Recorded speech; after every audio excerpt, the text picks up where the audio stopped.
که هر انسان په خپل ګاونډ او سیمه یا علاقه کې وګوري او سوچ وکړي، خپله به اندازه ورته ولګېږي چې په دې علاقه او سیمه کې، په دې کورونو کې ډېرې دشمنیانې، خفګانونه، تعلقات ختمېدل دا د ژبې د غلط استعمال په وجه رامنځته شوي دي. ډېر انسانان داسې دي چې هغوی هیڅ د خبرو کولو په طریقه نه پوهېږي. په خندا خندا باندې یا په ګپ شپ کې به داسې خبره د هغوی د خولې نه ووځي، داسې الفاظ به د هغوی د خولې نه ووځي چې بیا به ټول عمر ورباندې خفه او پریشانه وي، او ځان ته به بد رد وایي چې کاش فلانی وخت مې د فلانکۍ خبره نه وای کړې. نو د هغه نه مخکې د خپلې ژبې سره احتیاط وکړه، خپله ژبه په احتیاط باندې استعمال کړه، د خبرو کولو مهارت زده کړه. د خبرې کول هم مهارت غواړي، د هغې مهارت باید انسان په ځان کې پیدا کړي. مثلا که یو څوک په خپل کور کې د خپل والد صاحب سره او دا شان خپلې مور سره، دا شان ورونو سره،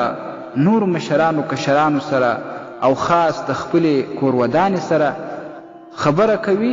نو هغې خبره شروع کړې وي، هغې خبره نه وي پوره کړې،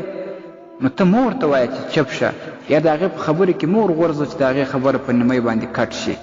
او یا ورته وایه زما خبرې ته غوږ شه.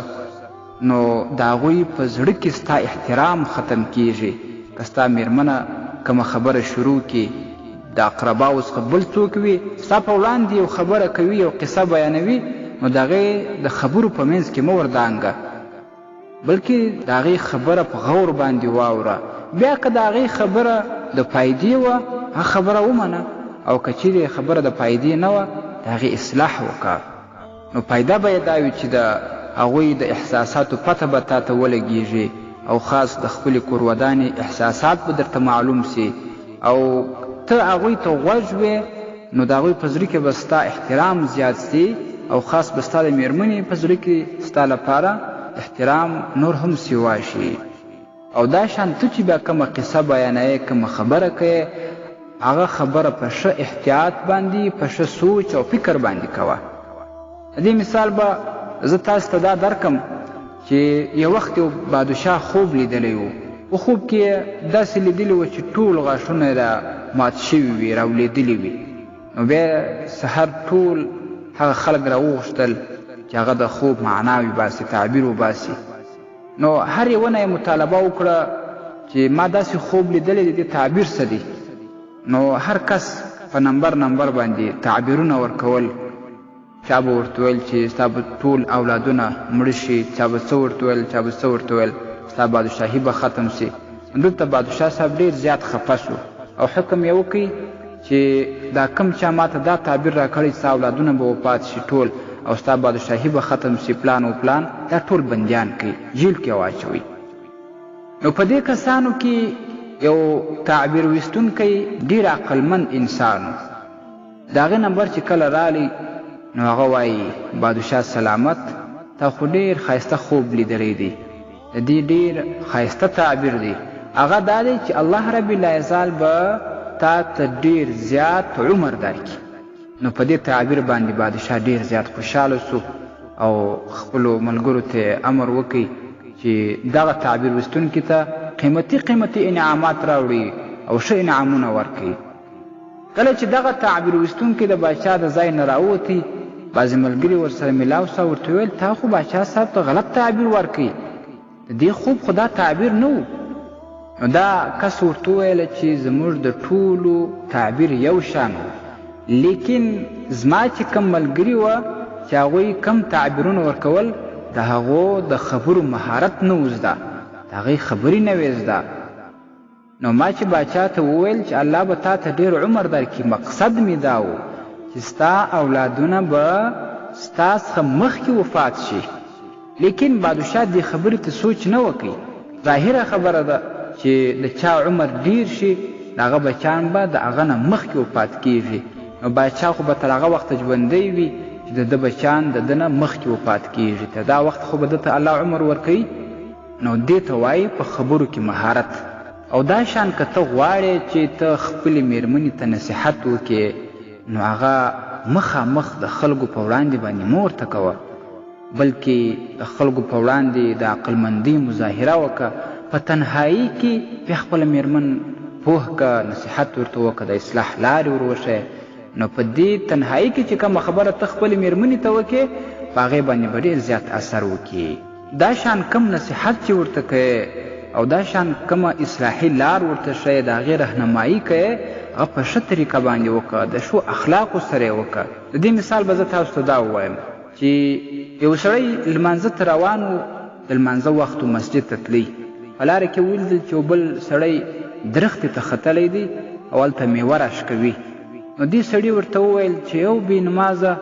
راشه وسه د درخت څخه ته لمونځ نه کوې بې وقوفه یې د لمانځه وخت ته نه دی معلوم بد دوره دې ورته وویل دا سړی ولاړی خپل لمانځه ته لمونځ یې وکړي خپل کور ته پسې ولاړی هغه په درخت چې کوم کس ناست و هغه خپله میوه راشکول زړه کې یې دا ویل چې ته صبر شه یو ځل د درخت نه درشه وسم تا ته به زه څنګه جوابونه ووایم خو خیر دی ترې ولاړی خپل کور ته بل وخت بیا چې مسجد ته راځي لمانځه ته راځي هغه سړی بیا په هغه درخته کې ناست دی میوه راشکوي دویم وار چې بیا ورلی ورته وایي السلام علیکم ورحمت الله وبرکاتو څنګه یې وروره صحت دې څنګه دی الله تعالی دې ستا په دې درختو کې برکت واچوي الله دې تا ته حلال رزق درکړي راځه مسجد ته ولاړ شو د لمانځه وخت دی لمونځ وکړه او د الله تعالی څخه د خیر و برکت سوال وکړه بیا راځه خپل دې کار ته توجه وکړه د خپل کار ته شروع وکړه نو هغه سړی د درخت نه راشوه سو دې بل سړي ته یې سلام وکړي او ستړې مشه ورسره وکړله ډېر خوشحاله سو او په لاره باندې ورسره روان سو مسجد ته ولاړې لمونځ یې وکړي هغې خوا نه چې راووتل بیا ورته وایي یاره دلته څه مخکې یو سړی رالی ما ته دومره بد الفاظ وویل زه اوس په دې سوچ کوم چې هغه ته به زه جوابونه ورکوم چې ما سې د درخت نه راشوسم لیکن ستا نه ډېر خوشحاله سوم تا په ډېره ښه طریقه راته وویل په اخلاقو دې راته وویله نو ګورئ تاسې سوچ وکئ همدغه یو کس و لیکن مخکې انداز بدل و بې اخلاق الفاظ یې ورته استعمال کړي وه هغه سړی لمانځه ته هم نه بوتي هر څه ورنه پاتې سوه لیکن چې کله یې هغه ته په اخلاقو باندې خبره وکړه هغه یې خبره ومنل هغه مطمئن سو او مسجد ته ورسره روان سو لمونځ یې په جماعت باندې وکړي نو د خبرو کولو طریقه انسان باید یاده کړي د خلکو زړونه وګټي او په ښه انداز باندې په ښه لهجه باندې باید خلک پوه کړل شي هغې اصلاح وسي دغه رنګه په کور کې اوس که ستا میرمن بدرنګه وي او دا شان د بدن وجود نه غټه وي نو ته داسې الفاظ مه ورته استعمالوه چې هغه په دې باندې پریشانه هم سي خفه هم سي او دا ستا خبره پیدا هم ونه کړي مثلا د هغه د وجود نه غټه ده ته ورته ووایه چې یاره څه د ګامیشې بدن دی څه د غوا بدن دی او څه تور مخ دی پلانه و پلانه نو په دې خبرو باندې هغه خفه هم سوه پریشانه هم سوه او ستا دې خبرو هېڅ فایده هم نوره نه وکړه ستا په دې خبره باندې ستا د میرمنې دا لوی بدن وړوکی کېږي نه نو څه فایده بې فایدې خبره دې هم وکړه جنجال دې هم جوړ کړي خفګان دې هم راویستی دغه رنګه که ستا میرمن اوس د لوی بدن والا وي او لو تنی وي که تا هغې ته ووایه چې ستا دا لوی بدن یا دا غټ وجود دا ستا سره ښه خوند کوي نو په دې خبرو باندې به هغه هم خوشحاله سي او خفګان به هم نه او پایده به یې داسې چې دواړه په منځ کې به نور هم محبت سره زیات سي نو داسې خبرې باید څوک ونه کړي چې هغه بې فایدې وي او خوشحالي له منځه وړي د دغسې خبرو د لاسه په کور کې جنجالونه جوړ وي خفګان جوړ وي نو د خپلې ژبې سره باید سړی احتیاط وکړي او اردو کې یو محاوره ده چې پهلې تولو پیر بولو اول خبر طلا چې دا زه څه وایم پیدا کوي که نه بیا د هغه نه وروسته دا خبره کوه